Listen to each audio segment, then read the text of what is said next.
Bonsoir à tous, bienvenue sur David dans Voyage au bout de la nuit, votre rendez-vous avec la littérature française ou étrangère. Et ce soir, c'est avec la littérature française que nous avons rendez-vous, car nous allons nous plonger dans l'univers, nous replonger dans l'univers de George Sand avec son roman Mauprat. Alors, quelques mots d'abord sur l'auteur avant de reprendre la lecture que j'ai commencée dans une précédente émission. Donc George Sand, qui est le pseudonyme pour Amantine Aurore Lucille Dupin, baronne du Devant, était romancière, auteure dramatique, critique littéraire française et journaliste. Elle est née en 1804 et elle est morte en 1876. Alors elle compte parmi les écrivains prolifiques de sa génération parce qu'elle a écrit plus de 70 romans, elle a plus de 70 romans à son actif, dont 50 volumes d'œuvres diverses, dont des nouvelles, des contes, des pièces de théâtre et des textes politiques. Alors dans ces textes, elle traite notamment des thèmes qui sont la passion, elle fustige le mariage et elle lutte contre les préjugés d'une société conservatrice.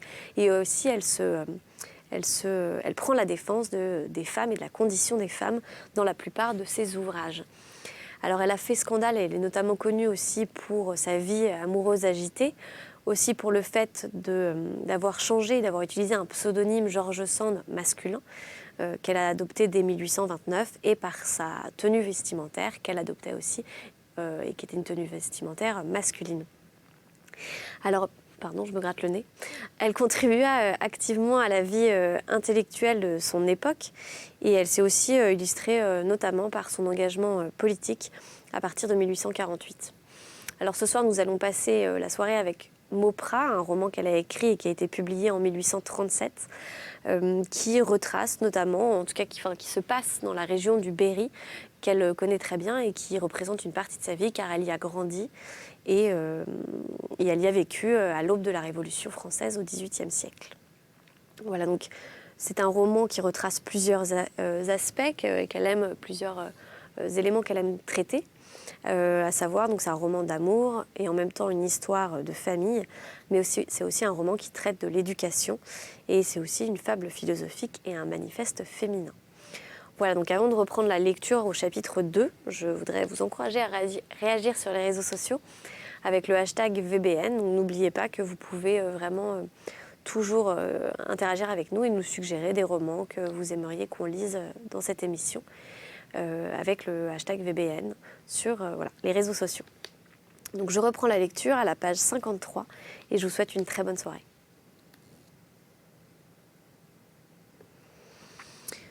Tout ce que je peux vous dire, c'est que j'avais reçu de ma mère de bonnes notions sans avoir peut-être naturellement ses bonnes qualités. Chez elle, j'étais déjà violent, mais d'une violence sombre et concentrée, aveugle et brutale, dans la colère, méfiant jusqu'à la poltronnerie, à l'approche du danger, hardi jusqu'à la folie quand j'étais aux prises avec lui, c'est-à-dire à la fois timide et brave, par amour de la vie.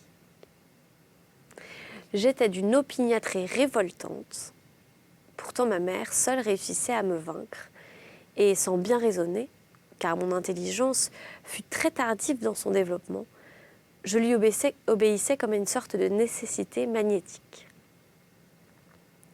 Avec ce seul ascendant dont je me souviens et celui d'une autre femme que j'ai subi par la suite, il y avait et il y eut de quoi me mener à bien. Mais je perdis ma mère avant qu'elle eût pu m'enseigner sérieusement quelque chose, et quand je fus transplantée à la Roche-Mauprat, je ne pus éprouver pour le mal qui s'y faisait qu'une répulsion instinctive, assez faible peut-être si la peur ne s'y fût mêlée.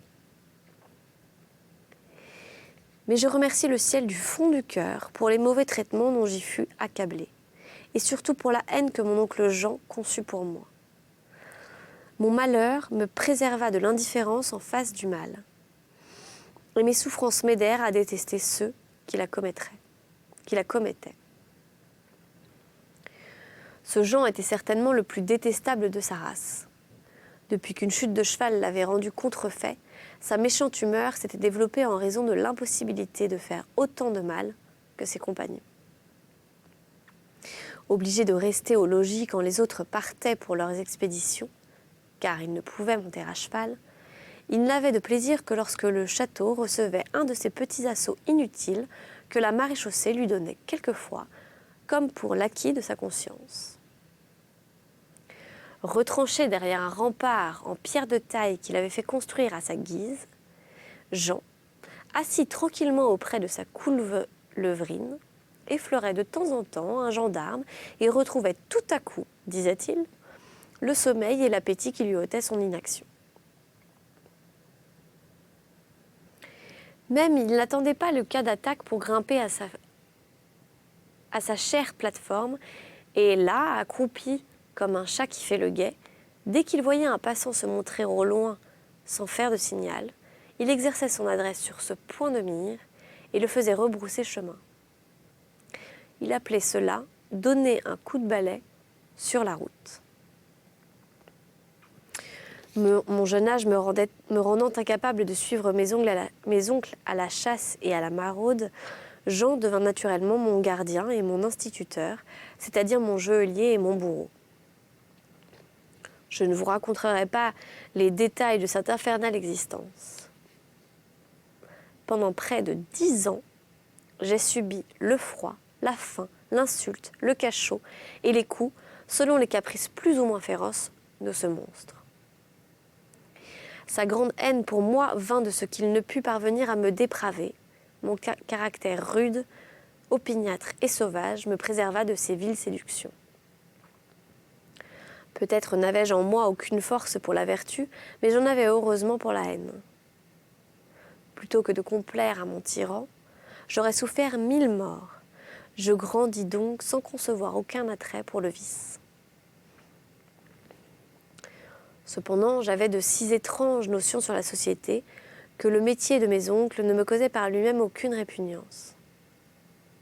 Pensez, bien qu'élevé derrière les murs de la Roche-Mauprat et vivant en état de siège perpétuel, j'avais absolument les idées qu'il put avoir en servant d'armes au temps de la barbarie féodale. Ce qui, hors de notre tanière, s'appelait pour les autres hommes assassiner, piller et torturer. On m'apprenait à l'appeler combattre, vaincre et soumettre. Je savais, pour toute histoire d'homme, les légendes et les ballades de la chevalerie que mon grand-père me racontait le soir, lorsqu'il avait le temps de songer à ce qu'il appelait mon éducation.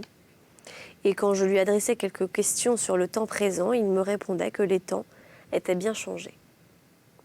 Que tous les Français étaient devenus traîtres et félons, qu'ils avaient fait peur au roi et que ceux-ci avaient abandonné lâchement la noblesse, laquelle, à son tour, avait eu la couardise de renoncer à ses privilèges et de se laisser faire la loi par les manants.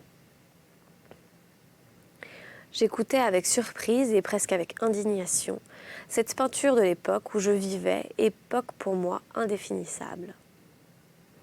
Mon grand-père n'était pas fort sur la chronologie, aucune espèce de livre ne se trouvait à la Roche-Mauprat, si ce n'est l'histoire de fils démons et quelques chroniques du même genre, rapportées des foires du pays de nos valets. Du pays par nos valets. 3 noms surnageaient seuls dans le chaos de mon ignorance, Charlemagne, Louis XI et Louis XIV, parce que mon grand-père les faisait souvent intervenir dans ses commentaires sur les droits méconnus de la noblesse. Et moi, en vérité, je savais à peine la différence d'un règne à une race, et je n'étais pas bien sûre que mon grand-père n'eût pas vu Charlemagne, car il en parlait plus souvent et plus volontiers que de tout autre. Mais en même temps que mon énergie instinctive me faisait admirer les faits d'armes de mes oncles et m'inspirait le désir d'y prendre part, les froides cruautés que je leur voyais exercer au retour de leur campagne, et les perfidies au moyen desquelles ils attiraient des dupes chez eux pour les rançonner ou les torturer, me causaient des émotions pénibles, étranges, et dont il me serait difficile, aujourd'hui que je parle en toute sincérité, de me rendre compte bien clairement. Dans l'absence de tout principe de morale, il eût été naturel que je me contentasse de celui du droit du plus fort que je voyais mettre en pratique. Mais les humiliations et les souffrances qu'en raison de ce droit mon oncle Jean m'imposait m'avaient appris à ne pas m'en contenter. Je comprenais le droit du plus brave et je méprisais sincèrement ceux qui, pouvant mourir, acceptaient la vie au prix des ignominies qu'on leur faisait subir à la Roche-Maupas. Mais ces affronts, ces terreurs, imposées à des prisonniers, à des femmes, à des enfants, ne me semblaient expliqués et autorisés que par des appétits sanguinaires. Je ne sais si j'étais susceptible d'un bon sentiment pour qu'il m'inspirasse de la pitié pour les victimes. Mais il est certain que j'éprouvais ce sentiment de commisération égoïste et qui est dans la nature, et qui, perfectionné et ennobli, est devenu la charité chez les hommes civilisés. Sous ma grossière enveloppe, mon cœur n'avait sans doute que des tressaillements de peur et de dégoût à l'aspect des supplices que d'un jour à l'autre, je pouvais subir pour mon compte au moindre caprice de mes oppresseurs. D'autant plus que Jean avait l'habitude, lorsqu'il me voyait pâlir à ces affreux spectacles, de me dire d'un air goguenard « Voilà ce que je te ferai quand tu désobéiras. » Tout ce que je sais, c'est que j'éprouvais un affreux malaise en présence de ces actions iniques. Mon sang se figeait dans mes veines, ma gorge se serrait et je m'enfuyais pour ne pas répéter les cris qui frappaient mon oreille. Cependant, avec le temps, je me blasais un peu sur ces impressions terribles. Ma fibre s'endurcit, l'habitude me donna des forces pour cacher ce qu'on appelait ma lâcheté. J'eus honte de signes de faiblesse que je donnais, et je forçais mon visage au sourire d'hyène que je voyais sur le visage de mes proches. Mais je ne pus jamais réprimer des frémissements convulsifs qui me passaient de temps en temps dans tous les membres, et un froid mortel qui descendait dans mes veines au retour de ces scènes d'angoisse. Les femmes traînées, moitié de gré, moitié de force, sous le toit de la Roche-Maupas me causaient un trouble inconcevable. Je commençais à sentir le feu de la jeunesse s'éveiller en moi et à jeter un regard de convoitise sur cette part des captures de mes oncles. Mais il se mêlait à ces naissants désirs des angoisses inexplicables. Les femmes n'étaient qu'un objet de mépris pour tout ce qui m'entourait. Je faisais de vains efforts pour séparer cette idée de celle du plaisir qui me sollicitait. Ma tête était bouleversée et mes nerfs irrités donnaient un coup violent et maladif à toutes mes sensations. Du reste, j'avais le caractère aussi mal fait que mes compagnons, et si mon cœur valait mieux, mes manières n'étaient pas moins arrogantes, ni mes plaisanteries de meilleur goût. Un trait de ma méchanceté adolescente n'est pas inutile à rapporter ici, d'autant plus que les suites de ce fait eurent de l'influence sur le reste de ma vie. Chapitre 3. À 3 lieues de la Roche-Maupas, en tirant vers le Fromental, vous devez avoir vu, au milieu des bois, une vieille tour isolée, célèbre par la mort tragique d'un prisonnier que le bourreau, étant en tournée, trouva bon de pendre il y a une centaine d'années, sans autre forme de procès, pour complaire à un ancien Mauprat, son seigneur. À l'époque dont je vous parle, la tour Gazeau était déjà abandonnée, menaçant ruine. Elle était domaine de l'État et on y avait toléré, par oubli plus que par bienfaisance, la retraite d'un vieil indigent, homme fort original, vivant complètement seul et connu dans le pays sous le nom du bonhomme Patience. J'en ai entendu parler à la grand-mère de ma nourrice, repris-je, elle le tenait pour sorcier. Précisément, et puisque nous voici sur ce sujet, il faut que je vous dise au juste quel homme était ce Patience. Car j'aurai plus d'une fois occasion de vous en parler dans le cours de mon récit, et j'ai eu aussi celle de le connaître à fond. Patience était un philosophe rustique. Le ciel lui avait départi une haute intelligence, mais l'éducation lui avait manqué. Et par une sorte de fatalité inconnue, son cerveau avait été complètement rebelle au peu d'instruction qu'il avait été à même de recevoir. Ainsi, il avait été à l'école chez les Carmes Au lieu de ressentir ou de montrer de l'aptitude, il avait fait l'école buissonnière avec plus de délices qu'aucun de ses camarades. C'était une nature éminemment contemplative, douce et indolente, mais fière et poussant jusqu'à la sauvagerie l'amour de l'indépendance. Religieuse, mais ennemie de toute règle, un peu ergoteuse, très méfiante, implacable aux hypocrites. Les pratiques du cloître ne lui en imposèrent pas, et pour avoir eu une ou deux fois son franc-parler avec les moines, il fut chassé de l'école. Depuis ce temps, il fut grand ennemi de ce qu'il appelait la monacaille et se déclara ouvertement pour le curé de Briante qu'on accusait d'être janséniste. Mais le curé ne réussit pas mieux que les moines à instruire Patience. Le jeune paysan, quoique doué d'une force herculéenne et d'une grande curiosité pour la science, montrait une aversion insurmontable pour toute espèce de travail, soit physique, soit intellectuel. Il professait une philosophie naturelle à laquelle il était bien difficile au curé de répondre. « On n'avait pas besoin de travailler, disait-il, quand on n'avait pas besoin d'argent. On n'avait pas besoin d'argent quand on n'avait que des besoins modérés. »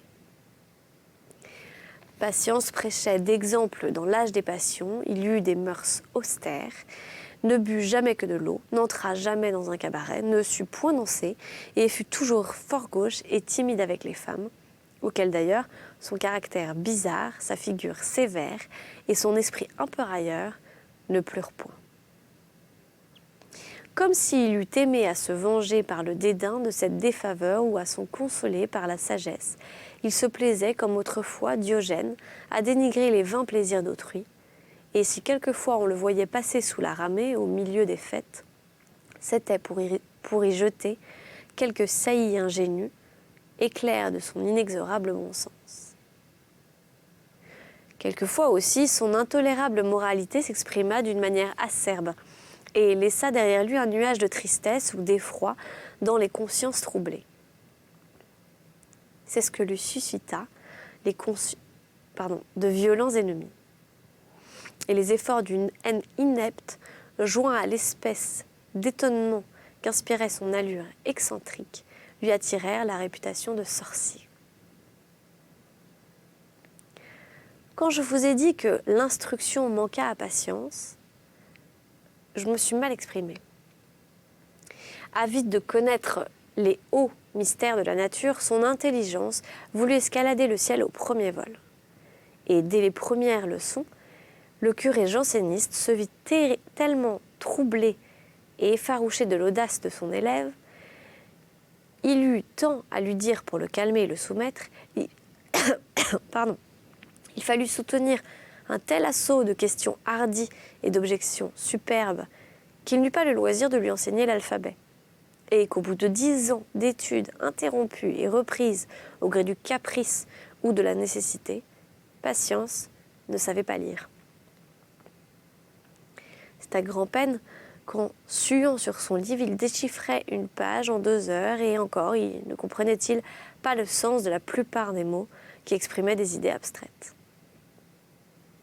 Et pourtant, ces idées abstraites étaient en lui. On le pressentait en le voyant, en l'écoutant. Et c'était merveille que la manière dont il parvenait à les rendre de son langage rustique, animé d'une poésie barbare, si bien qu'on était, en l'entendant, partagé entre l'admiration et la gaieté.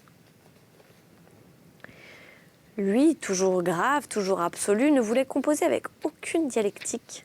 Stoïcien par nature et par principe, passionné dans la propagande de sa doctrine du détachement des faux biens, mais inébranlable dans la pratique de la résignation, il battait en brèche le pauvre curé.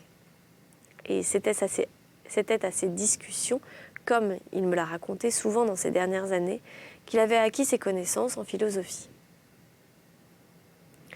Pour résister aux coups de bélier de la logique naturelle, le bon janséniste était forcé d'invoquer le témoignage de tous les pères de l'Église et de les opposer, souvent même de les corroborer avec la doctrine de tous les sages et savants de l'Antiquité.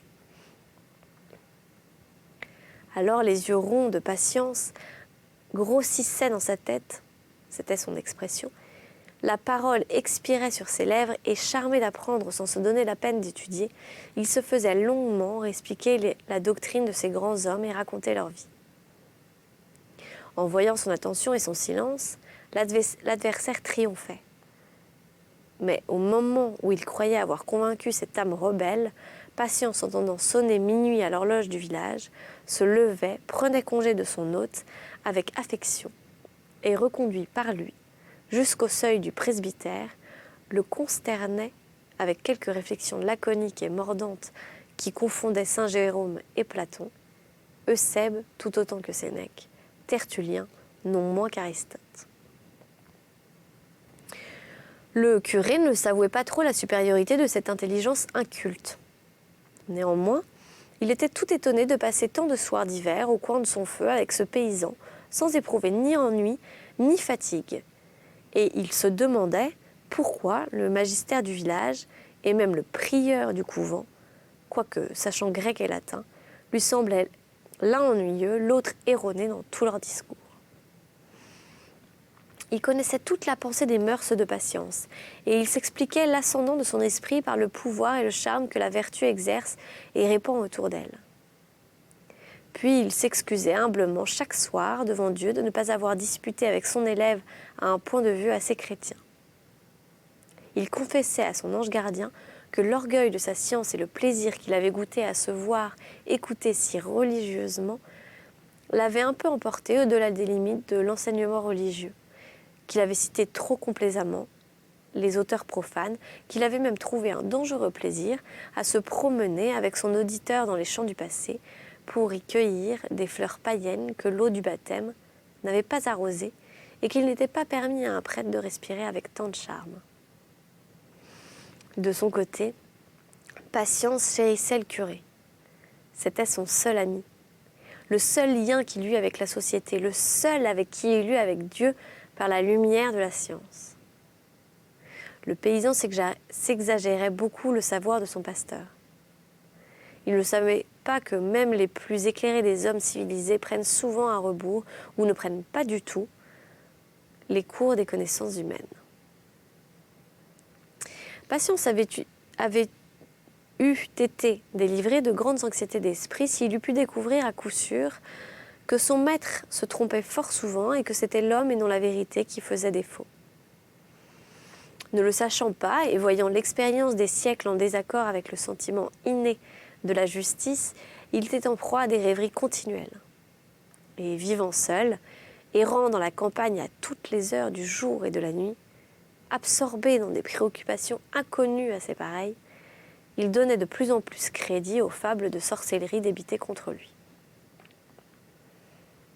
Le couvent n'aimait pas le pasteur. Quelques moines que Patience avait démasqués haïssaient Patience. Le pasteur et l'élève furent persécutés. Les moines ignares ne reculèrent pas devant la possibilité d'accuser le curé auprès de son évêque de s'adonner aux sciences occultes de concert avec le magicien Patience. Une sorte de guerre religieuse s'établit dans le village et dans les alentours. Tout ce qui n'était pas pour le couvent fut pour le curé et réciproquement. Patience dédaigna d'entrer dans cette lutte. Un beau matin, il alla embrasser son ami en pleurant et lui dit « Je n'aime que vous au monde, je ne veux donc pas vous être un sujet de persécution. Comme, après vous, je ne connais et n'aime personne, je m'en vais vivre dans les bois à la manière des hommes primitifs. J'ai pour héritage un champ qui rapporte 50 livres de rente. C'est la seule terre que j'ai jamais remuée de mes mains. Et la moitié de son chétif revenu a été employée à payer la dîme de travail que je dois au Seigneur. J'espère mourir sans avoir fait pour autrui le métier de bête de somme. Cependant, si on vous suspend de vos fonctions, si on vous ôte votre revenu et que vous ayez un champ à labourer, faites-moi dire un mot, et vous verrez que mes bras ne seront pas engourdis dans l'inaction. » Le pasteur combattit en vain cette résolution. Patience partit, emportant pour tout bagage la veste qu'il avait sur le dos et un abrégé de la doctrine Épictète, pour laquelle il avait une grande prédilection et dans laquelle, grâce à de fréquentes études, il pouvait lire jusqu'à 3 pages par jour sans se fatiguer outre mesure. L'anachorète rustique alla vivre au désert. D'abord, il se construisit dans les bois une cahute de ramée, mais assiégé par les loups, il se réfugia dans une salle basse de la tour Gazeau, où il se fit, avec un lit de mousse et des troncs d'arbres, un ameublement splendide avec des racines, des fruits sauvages et le laitage d'une chèvre, un ordinaire très peu inférieur à celui qu'il avait eu au village. Ceci n'est point exagéré. Il faut voir le paysan de certaines parties de la Varenne pour se faire une idée de la sobriété au sein de laquelle un homme peut vivre en état de santé. Au milieu de ses habitudes stoïques, Patience avait encore une exception. Jamais le vin n'avait rougi ses lèvres et le pain lui avait toujours semblé une superfluité. Il ne haïssait pas d'ailleurs la doctrine de Pythagore et dans les rares entrevues qu'il avait désormais avec son ami, il lui disait que, sans croire précisément à la métempsychose et sans se faire une loi d'observer le régime végétal, il éprouvait involontairement une secrète joie de pouvoir s'y adonner et de n'avoir plus occasion de voir donner la mort tous les jours à des animaux innocents.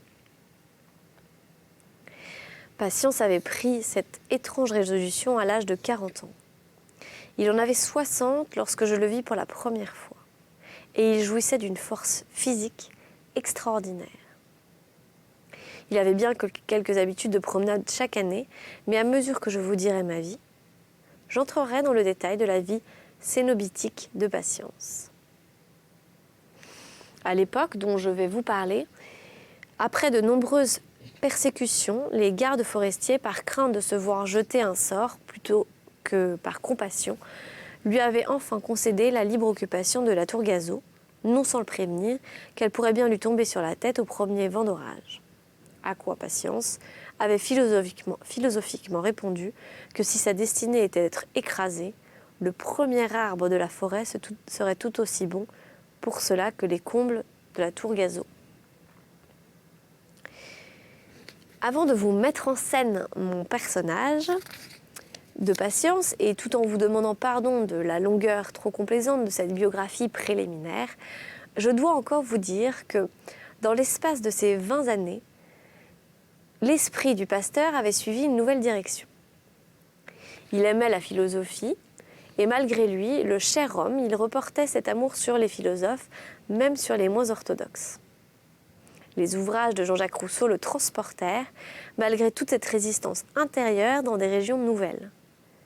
Et un matin, qu'au retour d'une visite à des malades, il avait rencontré Patience, herborisant pour son dîner sur les rochers de Crevant.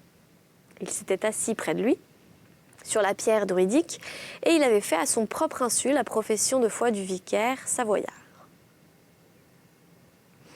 Patience mordit beaucoup plus volontiers à cette religion poétique qu'à l'ancienne orthodoxie. Le plaisir avec lequel il écouta le résumé des doctrines nouvelles engagea le curé à lui donner secrètement quelques rendez-vous sur des points isolés de la Varenne où ils devraient se rencontrer comme par hasard.